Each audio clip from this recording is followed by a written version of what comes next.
सुधा प्रश्नोत्तरी के पुण्यार्चक हैं श्री सुरेश चंद्र जैन, श्रीमती उर्मिला जैन एवं समस्त परिवार। पारस कंप्यूटराइज्ड ऑफसेट प्रिंटर्स एवं पारस शादी कार्ड एम्पोरियम, बिजनौर, उत्तर प्रदेश।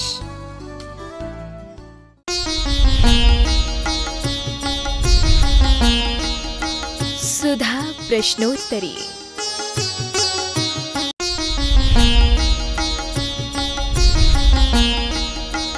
सुधा प्रश्नोत्तरी। गुरुवर नमोस्तु। दुष्ट, कठोर और विनम्र व्यक्ति की पहचान क्या है?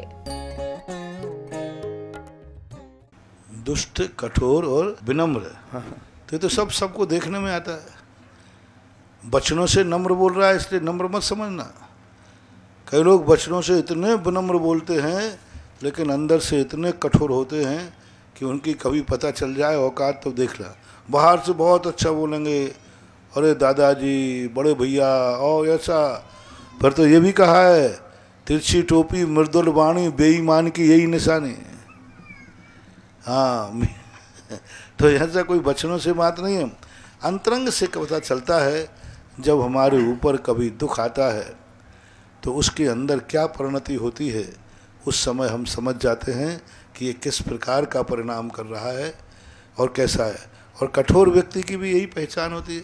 शब्दों से कठोर है इसलिए कठोर मत समझना, अंतर की कठोरता बहुत। कई लोग बाहर से बड़े कठोर बोलते हैं लेकिन अंदर से बहुत कोमल होते हैं। इनकी परीक्षा तो जब कोई तुम्हारे ऊपर अच्छा बुरा समय आता है तब।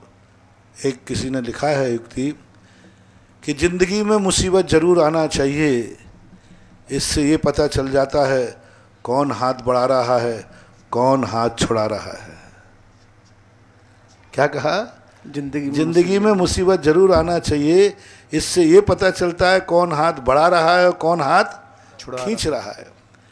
तो जो स्वार्थी होंगे वे हाथ खींच लेंगे और जो निस्वार्थी होंगे वे अपने को उठाने के लिए हाथ बढ़ा देंगे। गुरुवर नमोस्तु। पंचम काल में तत्वों का ज्ञान कैसे संभव है? तत्वों के निर्णय के लिए द्वादशांग की जरूरत नहीं है, सच्चे गुरु की जरूरत है। सच्चा गुरु यदि तुम्हें मिल गया तो तुम्हें द्वादशांग की तत्व के लिए द्वादशांग चाहिए नहीं। आत्म जुदा पुद्गल जुदा, यही तत्व का सार, बाकी सब इसका विस्तार। सही गुरु मिल जाए, यानी गुरु यानी जिनवाणी भी सही गुरु के द्वारा लिखी हुई हो, वचन भी हो सकता है साथ भी। सच्चा गुरु मिल जाए और उसकी वाणी हमें समझ में आ जाए तो तत्व दृष्टि प्राप्त हो सकती है। तत्व दृष्टि के प्राप्त करने लायक आज जितना साहित्य है, कम से कम तत्व दृष्टि प्राप्त करने के लिए कुंद कुंद स्वामी का पूरा साहित्य पेवर शुद्ध तत्व दृष्टि का कथानक है। पूज्यवर समंत भद्र महाराज का साहित्य पूरा भेद विज्ञान की तत्व दृष्टि देने वाला है। चरणान योग का मूलाचार, आपके समंत भद्र का श्रावकाचार, आपके गृहस्थ जीवन की तत्व दृष्टि और मुनि जीवन की तत्व दृष्टि देने वाला है। आपके पास दो अनुयोग हैं आपको तत्व दृष्टि पाने के लिए, एक चरणान योग और एक द्रव्यान योग।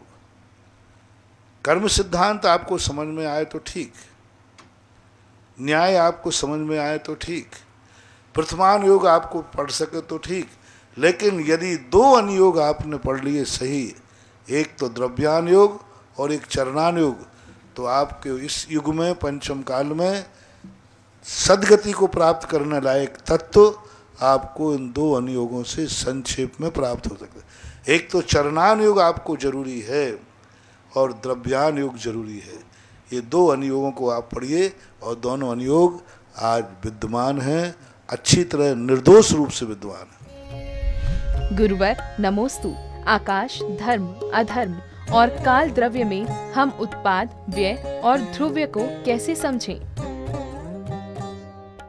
कि ये सारे के सारे धर्म द्रव्य नैमित्तिक द्रव्य हैं, ये दूसरों का निमित्त बनते हैं। हम चल रहे हैं, बैठ रहे हैं, परिणमन कर रहे हैं, यही तो उनके इंडिकेटर है। इन्हीं से तो हमें पता चलता है समय चल रहा है, हमें घड़ी बताती है।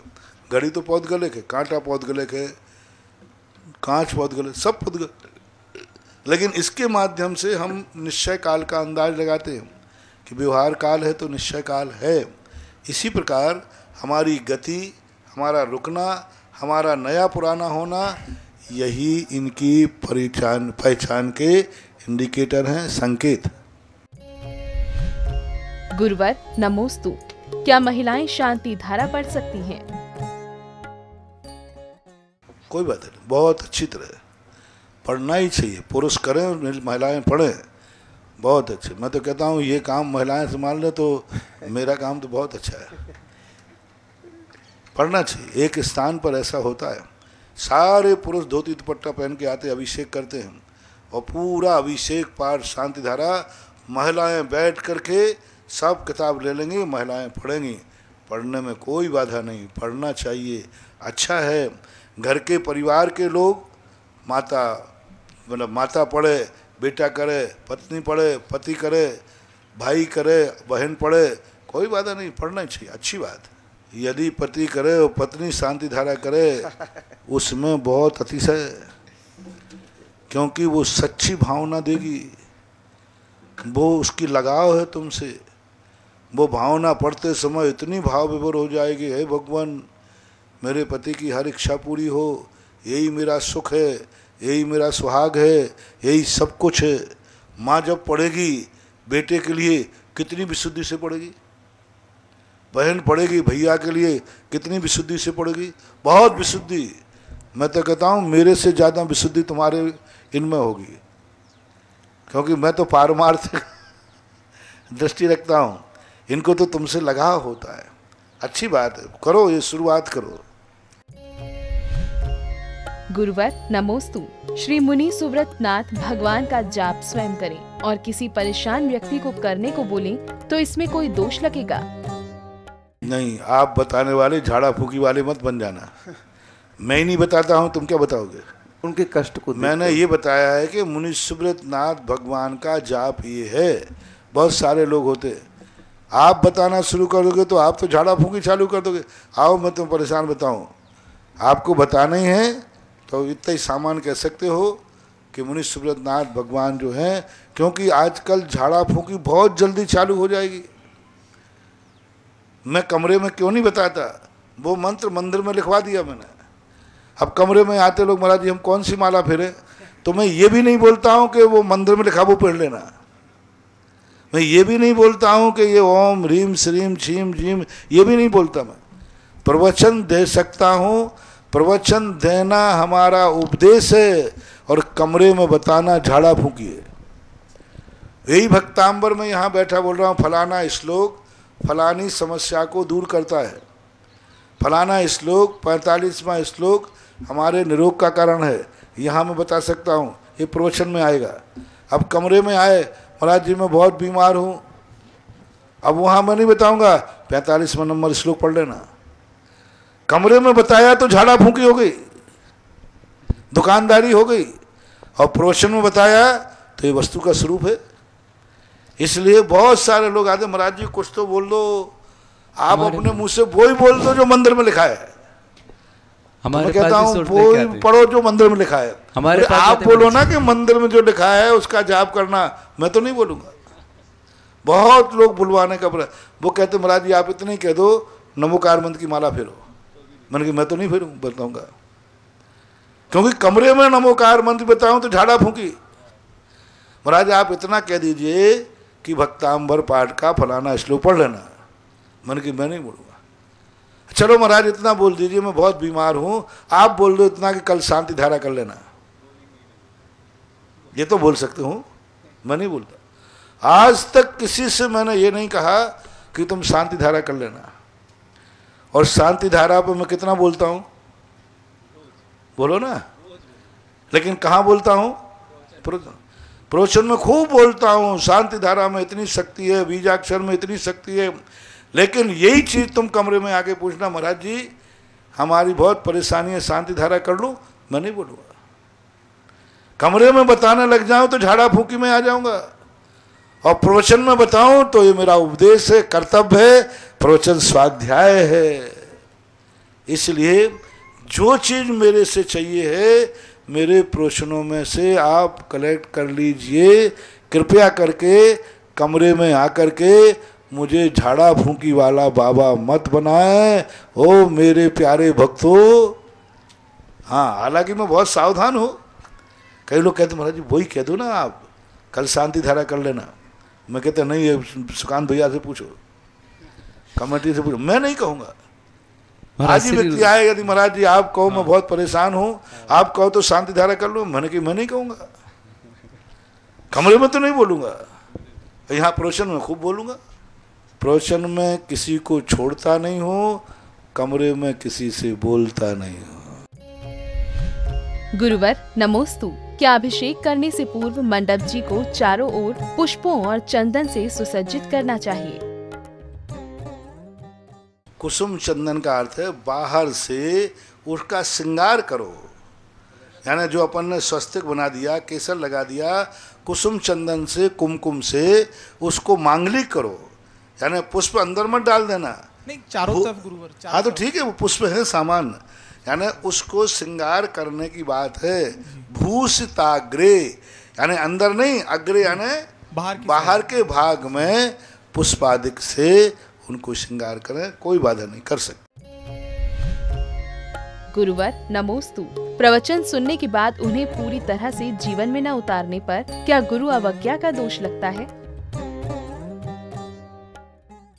अवज्ञा का तो होता ही है, लेकिन कुछ समस्याएं और मजबूरियां होती हैं जिस कारण से पूरा निर्णय नहीं कर पाते, और कई बार हमारा विश्वास नहीं जम पाता है कि गुरु जो कह रहे हैं वही सत्य है। मैं कहूँ कि तुम अभी दोपहर के स्वाध्याय में आया, मैं कहूँ कि उपवास में बड़ा आनंद आता है, तो तुम कहोगे महाराज रोटी खाने में बड़ा आनंद आता है, क्योंकि रोटी खा के भी मैंने देख ली और उपवास करके भी देख लिया। उपवास जिस दिन किया तो रात भर कैसे निकली वो मैं ही जानता हूँ, और जिस दिन रोटी खाई है उस दिन पता नहीं चला रात कब निकल गई। तो बताओ सुख किस में है, उपवास में कि रोटी खाने में? तो कई बार अनुभव और गुरु की वाणी दोनों विपरीत निर्णय देती हैं, तो फिर वहाँ बात मानने की तैयार नहीं हो पाता व्यक्ति। अनुभव कुछ कह रहा है, अनुभव तो कह रहा है खाने में सुख है, और गुरु कह रहा है उपवास में सुख है। तो अब ये से दो विपरीत बातें जब टकरा जाती हैं तो व्यक्ति उनमें से जो जीत जाता है, अनुभव जीत जाता है तो गुरु की बात को ठुकरा देता है, और गुरु की बात जीत जाता है तो हो जाता है। कई बार तुम्हारे कितनी चीज़ों में है, अब तुम्हें लगता है, मैं कहता हूँ अभिषेक पूजन करो, तुम कहते हैं मुझे तो सुबह से कष्ट होता है। अब तुम्हें कहूँ मैं कि तुम दान दो, महाराज जी तुम्हें मुझे तो एफडी बनाने में आनंद आता है। दान देने में ज़्यादा आनंद आता है कि एफडी बनाने में? और अनुभव में तो एफडी आ रही है और महाराज कह रहे हैं दान दो, तो अनुभव तो टकरा गए। और जब दो टकराते हैं तो जो जीत जाता है वह सफल हो जाता है। यदि अनुभव हार गया तो गुरु की बात को तुम मान लोगे, तुरंत मान लोगे, और यदि अनुभव जीत गया तो गुरु की बात की उपेक्षा कर दोगे। गुरुवर नमोस्तु। धन कमाने के कारण मंदिर के नियम में अंतराल आता है और मंदिर के नियम के कारण धनार्जन बाधित होता है। दोनों में सामंजस्य कैसे बैठाना चाहिए? व्यक्ति को मैं सदा प्रवचन देता हूँ, पुण्य इतना न बढ़ जाए कि हमारी नीति पुण्य से छूट जाए। जिस कृपा से हमें वो पुण्य मिला है, कहीं वो कृपा को ना भूल जाए। आज तुम्हारे पास जो 2 पैसा है वो नियम से किसी दान रूपी बीज से ही उत्पन्न हुआ। मैं सदा कहता हूँ तुम ये अहंकार मत करना कि आज मेरी थाली में रोटी है, मैं कमा के लाया हूँ। ना जाने कितने लोग रोटी कमाने जाते हैं, शाम को खाली लौटते हैं। उन्होंने भी पुरुषार्थ किया। आज तुम्हारे पास जो रोटी है पुरुषार्थ एक निमित्त है, कल जरूर तुमने एक टुकड़ा किसी को रोटी का दिया होगा। तुम ये मत समझना कि आज मेरे पास धन है, मैं अपनी बुद्धि से कमा रहा हूँ। कौन नहीं कमाता बुद्धि से? कौन मेहनत नहीं करता? कौन धंधा नहीं करता? कौन 24 घंटे नहीं सोचता कि धन कैसे कमाऊँ? लेकिन सभी सफल क्यों नहीं होते? तो वहाँ ये समझ लेना चाहिए, मेरे पुरुषार्थ से मैंने धन नहीं कमाया, पूर्व भाव में मैंने कभी दान रूपी बीज बोया होगा, तभी कहीं जाकर ये फसल लगी। अब जो दान रूपी बीज से आज तुम्हारे पास 2 पैसा है और आज तुम दान देना भूल गए, आज जो तुम्हारे पास जो पुण्य का उदय है किसी पुण्यात्मा की संगति से हुआ था, आज पुण्यात्मा की संगति से भूल गए। इसे हमारे यहाँ पापानुबंधी पुण्य कहते हैं। पुण्य का उदय तो आया, लेकिन पुण्य का उदय जब आएगा उस समय वो मंदिर छोड़ देगा। अक्सर कर आप देखना, जैसे जैसे व्यक्ति की धन दौलत बढ़ती है तो उसका भाव पाप की तरफ जाता है, धर्म की तरफ नहीं। फॉर एग्जाम्पल, आपका किसी दिन कोई जन्मदिन है या सुख का दिन है, बहुत अच्छा है, बहुत फ्री हो, पैसा भी हाथ में है और घर में भी कोई काम नहीं, कोई धंधा नहीं करना, स्कूल नहीं, कहीं कुछ नहीं जाना, ऐसे सुख का दिन है, बहुत अच्छा दिन आया, ऐसे सुख का दिन तुम लोग सब बैठ करके मीटिंग करोगे या तुम अपने मन से पूछना कहाँ बिताने का भाव आ रहा है? किसी हॉस्टल में, गार्डन में, पिकनिक स्पॉट पर या किसी तीर्थ क्षेत्र पर? 99% लोग सुख का दिन गार्डन में बिताने का भाव करेंगे। 99% गार्डन में चलते, आज कोई काम नहीं, घूमने चलते हैं, कहीं होटल में जाके बिताएंगे, क्योंकि आज सुख का दिन है, 2 पैसा हाथ में है। 2 पैसा हाथ में आने के बाद सुख का दिन 99% लोगों के गार्डन में बिताने का भाव आएगा। 1% लोगों को भाव आएगा कि मेरे पास 2 पैसा है, चलो किसी तीर्थ क्षेत्र की यात्रा करते हैं हम, चलो तीर्थ क्षेत्र में दान देते हैं। 1%।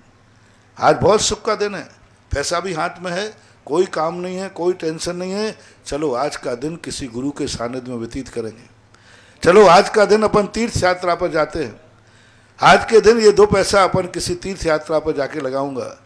ऐसा भाव 1% लोगों में आता है। बस यही कहलाता है, जो 1% लोगों में आया वो पुण्यानुबंधी पुण्य है और बाकी 99% लोगों का पापानुबंधी पाप है। इसलिए हमेशा अपने जीवन में जिसके बल पर अपन बड़े हैं, जिसके बल पर आज हमारे पास पुण्य है, उसकी खोज करके उस क्रिया को नहीं भूलना।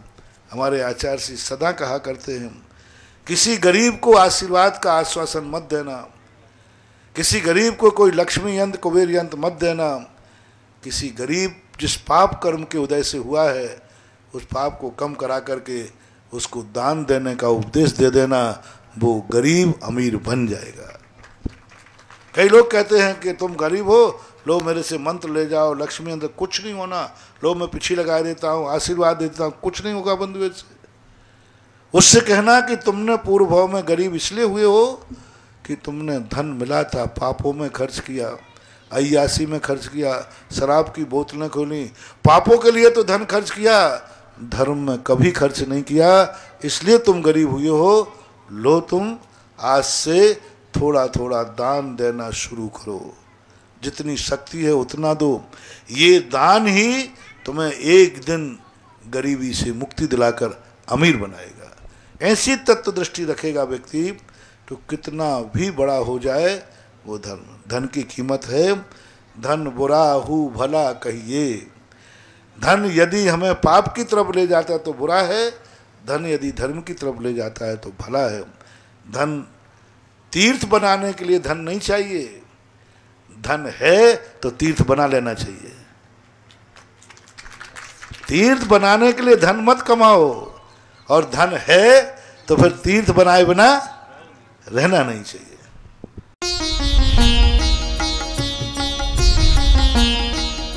सुधा प्रश्नोत्तरी। सुधा प्रश्नोत्तरी के पुण्यार्चक हैं श्री सुरेश चंद्र जैन, श्रीमती उर्मिला जैन एवं समस्त परिवार। पारस कंप्यूटराइज्ड ऑफसेट प्रिंटर्स एवं पारस शादी कार्ड एम्पोरियम, बिजनौर, उत्तर प्रदेश।